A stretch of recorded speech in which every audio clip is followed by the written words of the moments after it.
नमस्ते बच्चों, good morning. Hydrogen chapter हमारा चल रहा है और इसमें आप लोगों ने पिछले वीडियो के अंदर पढ़ा था एल्काली मेटल्स और हैलोजेंस, उनके साथ में किस तरह से ये रेसेम्बलेंस शो करता है और किस तरह से उन प्रॉपर्टीज से डिफरेंट भी होता है जो एल्काली मेटल्स और हैलोजेंस में होती हैं। अब हम देखते हैं इसमें preparation method for commercial production of dihydrogen. पहला तो है इलेक्ट्रोलाइसिस, 10th क्लास के अंदर भी आप लोगों ने पढ़ा हुआ है। ये ध्यान रखना, जो डिस्टिल वाटर होता है वो इलेक्ट्रिसिटी का कंडक्शन नहीं करता है, तो उसमें 1 या 2 ड्रॉप सल्फ्यूरिक एसिड या हाइड्रोक्लोरिक एसिड या कोई बेस मिक्स कर देते हैं या सॉल्ट मिक्स कर देते हैं। उसके बाद इलेक्ट्रोलाइसिस होती है तो कैथोड पर हाइड्रोजन गैस मिलती है और एनोड पर ऑक्सीजन गैस मिलती है। ये जो रिएक्शन आप लोगों को दिख रही है, इसमें ध्यान रखना एरो का साइन दिया हुआ नहीं है, उसको आप ऐड कर देना। The hydrogen prepared by this method is of very high purity. However, this method is not commonly used because it is very expensive. This method can be used only at those places where the electricity is cheap. Now, by the reaction of steam on coke, coke मतलब carbon, तो carbon और steam की reaction होती है तो carbon monoxide और hydrogen बनता है। आपको ध्यान रखना ये रिएक्शन है केमिकल रिएक्शन। एरो का साइन आप इमेजिन कीजिए, यहाँ पर दिया हुआ नहीं है। ये रिएक्शन काफी हाई टेम्परेचर पर होती है और ये कार्बन मोनोऑक्साइड और हाइड्रोजन गैस का मिक्सचर है। इसको फ्यूल की फॉर्म में इंडस्ट्रीज में यूज किया जाता है। देखिए ये जो वाटर गैस है, ये जो कार्बन और वाटर उसकी रिएक्शन से बनती है, जो प्रोडक्ट बन रहा है कार्बन मोनोऑक्साइड और हाइड्रोजन, इसमें वाटर नहीं है या स्टीम नहीं है, लेकिन फिर भी ये जो मिक्सचर है कार्बन मोनोऑक्साइड और हाइड्रोजन का, इसको वाटर गैस बोल रहे हैं क्योंकि ये वाटर की हेल्प से बन रही है और इसमें कैटालिस्ट यूज करते हैं हाई टेम्परेचर पर। इसी को सिंथेसिस गैस भी बोलते हैं। रीजन क्या है? अच्छा, शॉर्ट में उसको सिन गैस बोलते हैं। रीजन क्या है? क्योंकि कई सारे ऑर्गेनिक कंपाउंड्स हैं, मिथेन है, मिथेनॉल है, उनको बनाने के काम में ये आती है, इसलिए इसको सिन गैस भी बोलते हैं। ये जो रिएक्शन है आप इसमें देख रहे हो, कार्बन मोनोऑक्साइड हाइड्रोजन बने। अगर हम स्टीम एक्सेस में इसमें लेते हैं तो फर्दर क्या होता है, कार्बन मोनोऑक्साइड का ऑक्सीडेशन हो जाता है और हाइड्रोजन गैस एक्सेस में बनती है। इस रिएक्शन को हम कॉल गैसिफिकेशन भी बोलते हैं। The process of producing syn gas from coal और coke is called call gasification. देखो ये ध्यान रखना, अगर इस वाटर गैस का प्रिपरेशन हम कोक या कोल यानी कोयला यूज करके करते हैं तो इसको कोल गैसिफिकेशन बोलते हैं। लेकिन फर्दर जब हम इसमें स्टीम या वाटर मिक्स करके और हाइड्रोजन की क्वांटिटी को बढ़ाते हैं तो इस रिएक्शन को वाटर गैस शिफ्ट रिएक्शन बोलते हैं। Properties of hydrogen. Physical property. It is slightly soluble in water, about 2%, केवल 2% soluble है। It is highly combustible and therefore should be handled carefully. यानी जब हम एक्सपेरिमेंट करते हैं, हाइड्रोजन गैस बनती है तो चेक करने के लिए हम क्या करते हैं, बर्निंग कैंडल टेस्ट ट्यूब के पास में लेकर के जाते हैं तो पॉप साउंड के साथ में वो जलती है, लेकिन क्वांटिटी उसकी कम होनी चाहिए और इसको केयरफुली हैंडल करना चाहिए। It is lightest substance. The weight of 1 liter hydrogen at NTP is only 0.0899 ग्राम या approximately 0.09 ग्राम बोल सकते हो, बहुत कम इसका मास होता है। Chemical properties.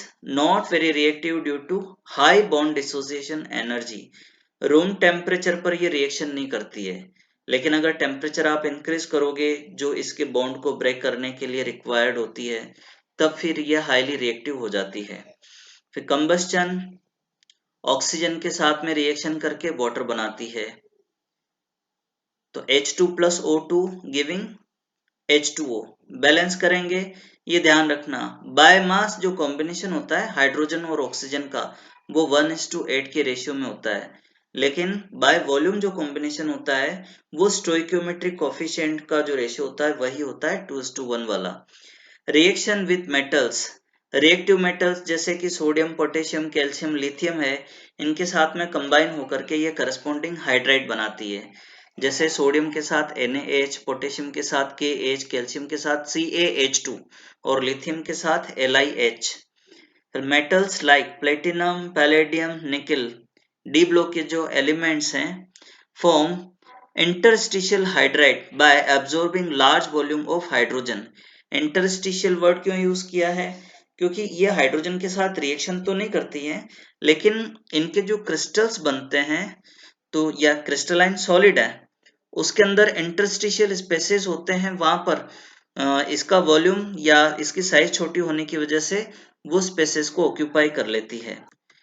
ऐसी हाइड्रोजन को हम ऑक्लूडेड हाइड्रोजन बोलते हैं और ये जो प्रोसेस होता है उसको ऑक्लूजन बोलते हैं। रिएक्शन विद मेटल ऑक्साइड्स, जो लेस रिएक्टिव मेटल के ऑक्साइड्स होते हैं उनके साथ में रिएक्शन करके उनको रिड्यूस कर देती है। आप लोगों ने ऑक्सीडेशन रिडक्शन चैप्टर में पढ़ा है, लास्ट ईयर भी पढ़ा है। कॉपर ऑक्साइड और हाइड्रोजन की रिएक्शन होती है हाई टेम्परेचर पर, तो कॉपर ऑक्साइड कॉपर मेटल में कन्वर्ट हो जाता है और हाइड्रोजन वाटर में कन्वर्ट हो जाता है, तो ये रिड्यूसिंग एजेंट का भी काम करती है। हाइड्रोजनेशन ऑफ ऑयल्स, ये जो वेजिटेबल ऑयल्स होते हैं घर में हम यूज करते हैं, तो क्या होता है इनके अंदर अनसेचुरेशन होता है, तो हम इनको पॉली अनसेचुरेटेड फैटी एसिड्स भी बोल सकते हैं, या वो फैटी एसिड के एस्टर्स हैं वो भी बोल सकते हैं। और अनसेचुरेशन क्या होता है आपको पता है, जो कार्बन की लंबी चेन होती है उसके अंदर डबल बॉन्ड या ट्रिपल बॉन्ड प्रेजेंट होते हैं, तो हाइड्रोजनेशन निकेल कैटालिस्ट की प्रेजेंस में इनका हाइड्रोजनेशन करते हैं, तो number of double bond triple bond को कम किया जा सकता है। उससे क्या होता है इनका जो रेसिडिफिकेशन का प्रोसेस होता है वो स्लो हो जाता है या कम हो जाता है। यूजेस रिड्यूसिंग एजेंट के फॉर्म में यूज करते हैं और कई सारी चीजों को बनाने के काम में आता है, जैसे वनस्पति fat, ammonia, metal hydride, methanol, fertilisers वगैरह। सिंथेटिक पेट्रोल बनाने में काम में आता है, और कटिंग और वेल्डिंग के लिए भी हाइड्रोजन ऑक्सी हाइड्रोजन टॉर्च के फॉर्म में इसका यूज होता है। इलेक्ट्रिक आर्क के प्रेजेंस में यह हाइड्रोजन ऑक्सीजन के साथ में रिएक्शन करके 4000 केल्विन तक का टेम्परेचर जनरेट करती है। और बहुत इंपॉर्टेंट इसका यूज है, फ्यूल सेल होते हैं उनके अंदर हाइड्रोजन और ऑक्सीजन के रिएक्शन से इलेक्ट्रिसिटी का प्रोडक्शन किया जाता है। खास बात यह है कि इसमें पॉल्यूशन नहीं होता है। रीजन क्या है? क्योंकि हाइड्रोजन और ऑक्सीजन की रिएक्शन से वाटर या वाटर की वेपर बनती है, उसको कंडेंस करके वाटर बना करके और पीने के काम में भी यूज किया जा सकता है। हालांकि हमारे अर्थ पर तो इसकी रिक्वायरमेंट नहीं होती है, लेकिन जो एस्ट्रोनॉट्स होते हैं स्पेस शटल के अंदर जाते हैं उनके लिए ये यूजफुल है। नेक्स्ट टॉपिक आ रहा है हाइड्राइड्स। देखो हाइड्राइड्स मतलब बाइनरी कंपाउंड्स होते हैं हाइड्रोजन के मेटल के साथ में, नॉन मेटल के साथ में, तो उनको हम हाइड्राइड्स बोलते हैं और ये 3 टाइप के होते हैं। फर्स्ट है आयनिक, जिनको सेलाइन हाइड्राइड भी बोलते हैं। सेकंड है कोवलेंट और इनको मोलिकुलर हाइड्राइड भी बोलते हैं। थर्ड है मेटेलिक, इनको नॉन स्टोइकियोमेट्रिक हाइड्राइड्स भी बोलते हैं। अब इसमें फर्स्ट हम देखते हैं आयनिक और सेलाइन हाइड्राइड।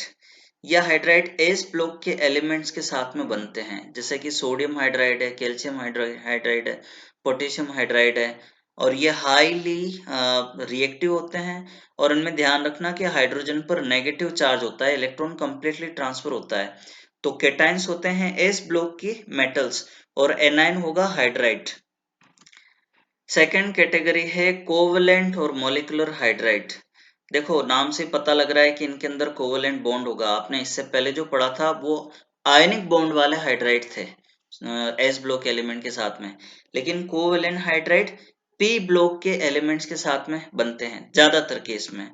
तो जैसे एग्जाम्पल है ग्रुप नंबर 13, 14, 15, 16, इनके साथ में, जैसे कि एल्यूमिनियम का हाइड्राइड है, कार्बन का हाइड्राइड है, नाइट्रोजन का हाइड्राइड है, और ऑक्सीजन का हाइड्राइड है, फ्लोरीन का हाइड्राइड है। तो रेस्पेक्टिवली इनके फॉर्मूले AlH3, CH4, NH3, H2O, HF ये होंगे।